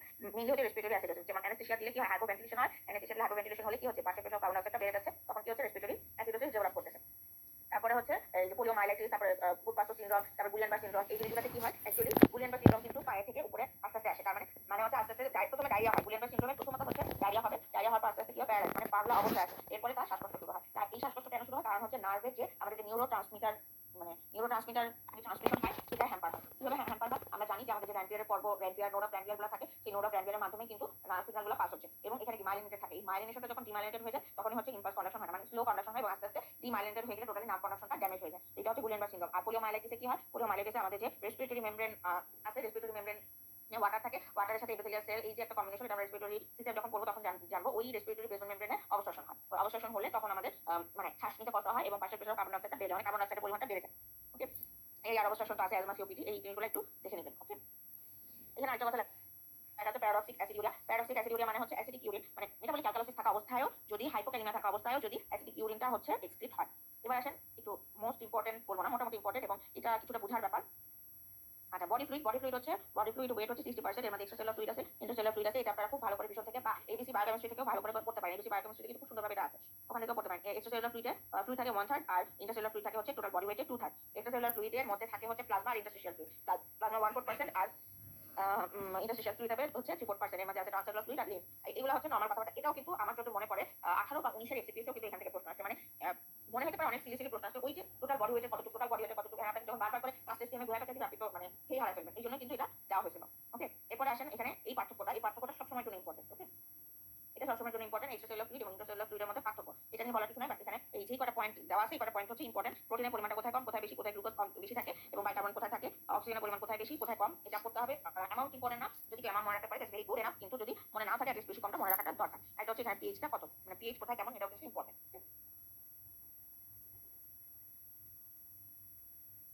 আচ্ছা, এখানে পিএইচ আবার একটা সেকশন আছে, এখানে পিএইচটা হচ্ছে 7.4 আর আইসিএফ এর পিএইচ হচ্ছে 7। এবার আসেন এইখান থেকে প্রশ্ন অনেক বেশি মানে প্রশ্ন আসে এখান থেকে। আমাদের আমরা যে আইভি ফ্লুইড দেই 4 ধরনের ফ্লুইড আছে। একটা হচ্ছে normal saline, half normal saline equals crystalloid বা যেটা hypotonic solution, dextrose, lactate Ringer solution. Okay, এখন আমরা জানি যে নর্মাল স্যালাইনের এটা কত 0.9% নর্মাল স্যালাইন থাকে, এটা আইসোটোনিক টু প্লাজমা। এই আইসোটোনিক টু প্লাজমা এটা তাদেরকে আমি দিতে পারবো। একটা পেশেন্ট ডায়রিয়া পেশেন্ট, এখানে কি মেইনলি থাকে হচ্ছে সোডিয়াম এবং ক্লোরাইড, এবং কেন এটা হচ্ছে স্টেরাইল একটা সলিউশন এবং এটাতে কোনো ধরনের কোনো ইলেকট্রনিক মানে ইলেক্ট্রোলাইট থাকে না, না থাকার কারণে বডি ব্লাড ভলিউম, ব্লাড প্রেশারটাকে মেইনটেইন করার জন্য শুধুমাত্র দেওয়া হয় এবং হাইড্রেশনটাকে মেইনটেইন করার জন্য দেওয়া হয়। তাহলে কি অনেক বেশি ব্লাড লস, অনেক বেশি ফ্লুইড লস যেখানে হবে সেখানে আমি দিব। হিমোরেজ যদি হয়, কোনো একটা বড় ট্রমা নিয়ে আসলো, অনেক বড় একটা রোড ট্রাফিক অ্যাক্সিডেন্ট হলো, অনেক বড় একটা মেজর সার্জারি হবে, তখন আমি এই নর্মাল স্যালাইনটা চালু করে দেবো। ডায়রিয়া, ভমিটিং, তারপরে এখানে কি বলছে যে হাইপোনাট্রিমিয়া, হাইপারক্যালসিমিয়া, এগুলোতে আমরা দিব। কেন হাইপারক্যালসিমিয়াতে দেওয়ার আমার কি দরকার, আমার তো ক্যালসিয়ামিয়া মানে ক্যালসিয়াম বেড়ে গেছে, তো ক্যালসিয়াম আমরা নর্মাল স্যালাইন কেন দেবো, ওই যে ক্যাটায়ন অ্যানায়নের ব্যালেন্সটাকে করার জন্য, মানে হচ্ছে অ্যানায়ন গ্যাপটাকে মেইনটেইন করার জন্য, যাতে করে আমরা কি জানি ক্যালসিয়াম হচ্ছে ক্যাটায়ন আবার সোডিয়াম হচ্ছে ক্যাটায়ন। এখন কিন্তু সাথে ক্লোরিন থাকে, ক্লোরিনটা আবার অ্যানায়ন। এখন যখন ক্যাটায়ন আর অ্যানায়ন আমরা গ্যাপটা মেজার করবো, দেখা যাবে যে ক্যাটায়নে ক্যালসিয়ামের চেয়ে সোডিয়ামের অ্যানায়ন গ্যাপটা কম, তাহলে অ্যানায়ন গ্যাপ যখন কম হবে তখন ভালো। তো যখন মানে অ্যাসিডোসিস লেভেলটা কারেকশন হবে, এই অ্যাসিডোসিস লেভেলটাকে কারেকশন করার জন্য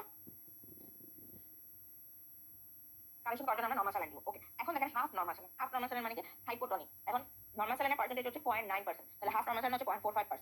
এই নর্মাল স্যালাইন বা হাইপোটনিক সলিউশন বা ক্রিস্টালার সলিউশন আমরা কখন দিব, এটা হচ্ছে যে ওভারঅল এখানে যে ইউজগুলো নরমালি বলা হয়েছে সেটাকে বলি যে ওভারঅল ফ্লুইড কালেকশন, ফ্লুইড ভলিউমটাকে কারেক্ট করার জন্য, ওয়াটার রিপ্লেসমেন্টটাকে কারেক্ট করার জন্য, ওয়াটার রিপ্লেসমেন্ট হিসেবে। কেন হাইপোটনিক মানে হচ্ছে এখানে আমার অসমোটিক অ্যাক্টিভ পার্টিকেল কম, সলিউশন বেশি, মানে ওয়াটারের পরিমাণটা বেশি, তাহলে ওয়াটার বেশি দিব। এখন তারপরে কি ডায়াবেটিক কিটোঅ্যাসিডোসিসের ক্ষেত্রে দিব। এখানে একটা মার্ক করা আছে যে বেস্ট ফর ডায়াবেটিক পেশেন্ট। কেন ডায়াবেটিক পেশেন্ট? ওই যে ডায়াবেটিক পেশেন্টে তো এমনি সুগার থাকে, সুগার একটা অসমেটিক অ্যাক্টিভ পার্টিকেল। তাহলে আমরা এখানে যদি নরমাল স্যালাইন দিই, নরমাল স্যালাইন কি থাকে? শুধু সোডিয়াম ক্লোরাইড না, সবগুলো সলিউশন সবগুলো ইলেক্ট্রোলাইটই হচ্ছে কম কম অ্যামাউন্টে থাকে, বাট হাইলি থাকে হচ্ছে নরমাল স্যালাইনে সোডিয়াম ক্লোরাইড। তো সোডিয়াম ক্লোরাইড দিয়ে তো আমার আরো ওয়াটার সরি অসমেটিক অ্যাক্টিভ পার্টিকেলটা বাড়ানোর দরকার নাই।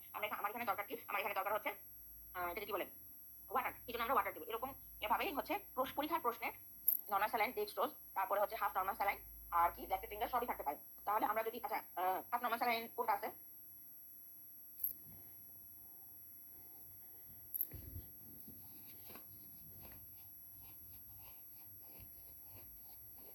একটা হাইপোটনিক সলিউশনের নাম বলেন।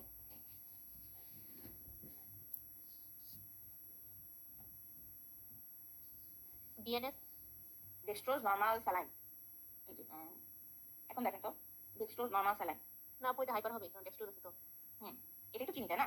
নরমাল স্যালাইনের সাথে চিনি। আচ্ছা ডিএটা কি? ডি হচ্ছে ডেক্সট্রোজিন অ্যাকোয়া। এখন এটাতেও কিন্তু চিনি আছে, নরমাল স্যালাইনের জায়গায় কি আছে? পানি আছে, তাই না? কিন্তু এইটা আমরা কিছুটা ডায়াবেটিক পেশেন্টের ক্ষেত্রেও কিন্তু আমরা এটা ইউজ করি। এই যে আমরা এখন পুঁথিগত বিদ্যায় জানলাম যে হাফ নরমাল স্যালাইন ইউজ করা হয়। হাফ নরমাল স্যালাইন কি আমরা ওভাবে পাই না। কি করা যায়? একটা করা যায়, নরমাল স্যালাইন নিয়ে আমরা যতটুকু পার্সেন্টেজ ওয়াটার থাকে সেইটুকু আরো আমরা ওয়াটার অ্যাড করে এটাকে মানে ডাইলুট করে নিতে পারি। কিন্তু এটা না করে এখন কি ইউজ করা হয়? ডেক্সট্রোজিন অ্যাকোয়া, মানে ডিএটাও কিন্তু ডায়াবেটিক পেশেন্টের ক্ষেত্রে ইউজ করা হয়। ওকে, ডেক্সট্রোজ এখন বলতে পারেন যে ডেক্সট্রোজ তো একটা সুগার মানে এন্ড প্রোডাক্ট, তাহলে আমরা এটা কেন ইউজ করবো? মানে গ্লুকোজ সুক্রোজ ফ্রুক্টোজ এগুলো যে হারে সুগার মানে যে হারে কাজ করে সেই হারে কিন্তু এটা কাজ করে না। যখন আমার একটা পেশেন্টকে মানে ফ্লুইড সলিউশন দিতে হবে তখন আমাদের ক্ষেত্রে চিন্তা করতে হবে যে কোনটা আমাদের জন্য এই মুহূর্তে কাজে আসবে, তাই না? আর হাফ নরমাল স্যালাইন আমরা এভাবে ইউজ করবো, মানে এভাবে বানাই নিয়ে করতে পারবো না, ডিএটা ইউজ করতে পারবো। পরীক্ষায় এখন প্রশ্ন আসতে পারে, পরীক্ষায় আমি কি করবো? নরমাল স্যালাইন দিলো 0.45% নরমাল স্যালাইন দিলো, ডিএ দিলো, ডিএনএস দিলো, ল্যাকটেট ফিঙ্গার দিলো, তাই না? তখন আমরা কিন্তু হাফ নরমাল স্যালাইন দিব, মানে ideally half normal saline use করা হয়, কিন্তু আমাদের হসপিটাল বেসিসে কিন্তু ডিএ ইউজ করা হয়। এবার আসলে ল্যাকটেট ফিঙ্গার। ল্যাকটেট ফিঙ্গারের জিনিসটাই কি? এটা হচ্ছে আমাদের যে কোনো মানে নরমাল স্যালাইনের সাথে যে ইলেক্ট্রোলাইট গুলো থাকে, পটাশিয়াম ক্লোরাইড, তারপর কি ক্যালসিয়াম, এগুলো থাকে। এগুলো আমরা ইউজ করবো হচ্ছে বার্ন। এখানে যে কর্গুলো বলা হয়েছে এই কর্গুলো অবশ্যই খেয়াল রাখতে হবে। Dehydration, burn, acute blood loss, তারপরে হচ্ছে লোয়ার জিআইটিতে ফ্লুইড লস হয়েছে সেক্ষেত্রে। আর ইম্পর্টেন্ট যেটা সেটা হচ্ছে রেনাল ফেলিওর এবং লিভার ডিজিজের পেশেন্টের ক্ষেত্রে আমরা ইউজ করবো না। কেন ইউজ করবো না? ওই যে রেনাল ফেলিওর অলরেডি এখানে সোডিয়াম আছে, পটাশিয়াম আছে, ক্যালসিয়াম আছে। লিভারের কিডনি যদি ফেলিওরই থাকে এগুলো তো সেখানে গিয়ে কোনো ঝামেলা নেই, কোনো কাজেই আসবে না, এটা আরো ঝামেলা করবে, আরো কমাই দেবে। কারণ আমরা এগুলো লিভার ডিজিজ এবং কিডনি ডিজিজের ক্ষেত্রে ইউজ করবো না। ওকে, সাধারণ কেসগুলোতে ইউজ করতে পারবো ল্যাকটেট ফিঙ্গার সলিউশন। এই এই সলিউশনের প্রশ্ন এসিপিএতে অনেক বেশি আসে, তো এগুলো মাথায় রাখতে হবে। আর যারা ওএমএস নিয়ে পড়াশোনা করতে চান তাদের ক্ষেত্রে এগুলো খুবই খুবই কাজের, মানে খুবই বেশি দরকার হবে আর কি, যারা ওএমএস করতে চান। ডেক্সট্রোজের মধ্যে আছে DA, DNS, DNS in lactate finger. DA তো বললাম ডায়াবেটিক পেশেন্টের ক্ষেত্রে ইউজ করা যায়। তারপরে হচ্ছে ডিএনএসটা কি? ডিএনএসটা হচ্ছে যেখানে হচ্ছে আমার ওয়াটারের পরিমাণটা আছে ঠিক মতোই, কিন্তু আমার মানে এটাকে কি বলে, ওয়াটার পরিমাণটা অনেক বেশি পরিমাণে হয়ে গেছে, কিন্তু হাইপোটনিক অসমেটিক পার্টিকেলগুলো হচ্ছে কম চলে আসছে, তখনই হচ্ছে আমরা এই সলিউশনটা দিব, যেটা অ্যাডিশন ক্রাইসিস, তারপরে হচ্ছে সিনড্রোম ইনফ্লামেটরি আইডিএইচ, এগুলো ক্ষেত্রে দিব। এখন যে দেখেন সবগুলোর মধ্যে কিন্তু আমি কোনটা দিব না এরকম কিন্তু না, যেমন এখানে বলা আছে অ্যাভয়েড করবো কোনটা, এখানে অ্যাভয়েড করবো কোনটা, আবার এগুলোর মধ্যে ছিল না, আবার এখানে আসছে অ্যাভয়েড করবো কোনটা। তার মানে কার্ডিওভাস্কুলার সিস্টেম, রেনাল সিস্টেম এবং রেসপিরেটরি ইডিমা যাদের আছে তাদের ক্ষেত্রে আমরা ইউজ করতে পারবো না। তো এই দুই তিনটা যেগুলো অ্যাভয়েড সেগুলো থেকে কিন্তু প্রশ্ন দিবে। তার মানে একটা বলে দিল যে একটা কি বলে হাইড্রোথোরাক্স, হাইড্রোনিউমোথোরাক্স পেশেন্ট। তো হাইড্রোনিউমোথোরাক্স পেশেন্ট মানে তার বাতাসও আছে, তার পানিও আছে, থোরাক্সে এরকম একটা পেশেন্ট আসলো ইমার্জেন্সি কন্ডিশনে, তাকে আমরা কোন সলিউশনটা দিব? তাহলে কোনটা দিব বা কোনটা দিব না এটাও বলতে পারে যে কোনটা দিব। কোনটা দিব যদি বলে সবচেয়ে বেস্ট অপশন যেখানে যখনই থাকবে নরমাল স্যালাইন, আমি কি দিব? নরমাল স্যালাইন দিতে পারবো। আর যদি বলে কোনটা দিব না তাহলে আমি জানি ডিএনএস। এখন বলতে পারেন যে ওখানে তো ডিএনএস থাকবে, ডিএ থাকবে, ল্যাকটেট থাকবে, তাহলে আমি শুধু নরমাল দিব ক্ষেত্রে নরমাল থাকবে। নরমাল স্যালাইন আমরা জানি সবসময় হচ্ছে সেফ জোন, যে কারণে আমরা এটা সবার আগে আনসার দিব। আর যখন বলে দিচ্ছে দিব না, মানে কোনটা দিলে ক্ষতি হবে, এটা কি? সেটা হচ্ছে ডিএনএস, কারণ এখানে ডেক্সট্রোজ নরমাল স্যালাইন বলা হচ্ছে। তার মানে এখানে সুগার আইটেম আছে এবং এই সুগার আইটেমটা এই কার্ডিওভাস্কুলার রেনাল রেসপিরেটরি ইডিমার ক্ষেত্রে যদি অসমোটিক পার্টিকেল দিয়ে দেই তখন কি হবে? তখন ইডিমাতে আরো বেশি ইডিমা ডেভেলপ করবে, মানে respiratory oedema, renal oedema, cardiovascular মানে কার্ডিয়াক যদি ইডিমা এই সবগুলোর ক্ষেত্রে থাকে, তাহলে আমরা ইডিমা যেখানে অলরেডি পানি আছে, তো অসমোটিক পার্টিকেল দিলে কি হবে? সেটা আরো বেশি সে পানিকে টেনে নিয়ে আসবে, সেটা আমরা পানি অসমোটিক অ্যাক্টিভ পার্টিকেল আলা সলিউশন দিব না। তারপরে ডেক্সট্রোজ ইন ল্যাকটেট ফিঙ্গার, সেটা একটু কম ইউজ করা হয়। এটা কি সেটা শুধু এখানে বলা হয়েছে 5% ডেক্সট্রোজ থাকে, প্রথমে আইসোটোনিক থাকে, তারপরে হচ্ছে এটা মেটাবলিক হয়ে মানে এই সলিউশনটা মেটাবলাইজ হয়ে হাইপোটোনিক হয়। এটা তেমন কোনো ইম্পর্টেন্ট কিছু না, এটা তো না দেখলেও চলবে, বাকিগুলো একটু দেখতে হবে। অ্যাভয়েডের ক্ষেত্রগুলো বেশি করে দেখতে হবে। এবার বলেন যে আপনাদের কোনো জিজ্ঞাসা আছে নাকি এবং কেউ কোনো কিছু বুঝে নাই আমার হাতে?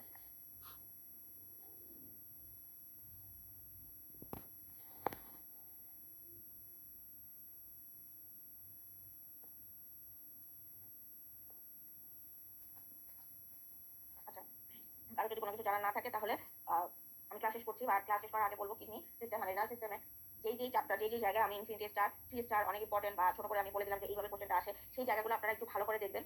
প্রশ্ন আসে না আবার চলেও আসে। এখন বললাম আমি ভালো করে পড়ি না, কিন্তু একটা দুটো প্রশ্ন চলে আসে 2-4 মার্ক। সেটা এমসিকিউ হতে হবে, সেটা এসবিও হতে পারে। এসবিও হলে তো মারাত্মক, এমসিকিউ হলে হয়তো বা 2:3, 2:2 মিলাই কোনো না কোনো কিছু মার্ক চলে যায়। বাট এসবিএর ক্ষেত্রে কিন্তু মানে এগুলো একটু সমস্যা। আর যেটা লাস্টে দেখলাম ফ্লুইড সলিউশন, তারপরে যেটা অ্যাসিড বেস ব্যালেন্স, তারপরে হচ্ছে অ্যাসিড বেস ব্যালেন্সের কজগুলা, ইভেন্টগুলা, কম্পেনসেটেড কখন হবে? কম্পেনসেটেড বলতে পারে কম্পেনসেটেড মেটাবলিক অ্যাসিডোসিস। কম্পেনসেটেড হলে কিন্তু ওই যে পিএইচটা দেখালাম 5% কার্বন ডাইঅক্সাইড আর বাইকার্বনেট দিয়ে, সেটা কম্পেনসেটেড কন্ডিশনে কেন সেটা করতে হবে, মানে বেস এক্সেস বেশি থাকবে, হাইপারভেন্টিলেশন হবে না হাইপারভেন্টিলেশন হবে, ওইভাবে পড়ে আর কি আনসার করতে হবে।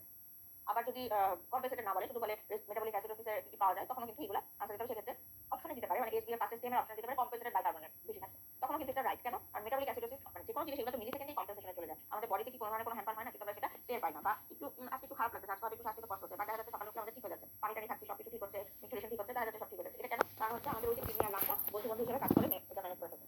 তো এটুকু। আর রেনাল ফাংশনটাও একটু ভালো করে দেখবেন, রেনাল ফাংশনের টিউবুলার কোনটা, গ্লোমেরুলার ফাংশন কোনটা, এগুলো একটু মাঝে মধ্যে পরীক্ষায় দিয়ে দেয়। এই রেনিন অ্যাঞ্জিওটেনসিন অ্যালডোস্টেরন সিস্টেমটাও ভালো করে পড়বেন, ড্রাগগুলো ভালো করে পড়বেন, ড্রাগের ইফেক্টগুলো কি, হয়তো টিউবুল থেকে এত কিছু নাও দিতে পারে, কিন্তু ড্রাগগুলোর ইফেক্ট সেটা তো দিতেই পারে, তো সেটা দিলে আপনারা ওটা ভালো করে পড়বেন। ঠিক আছে?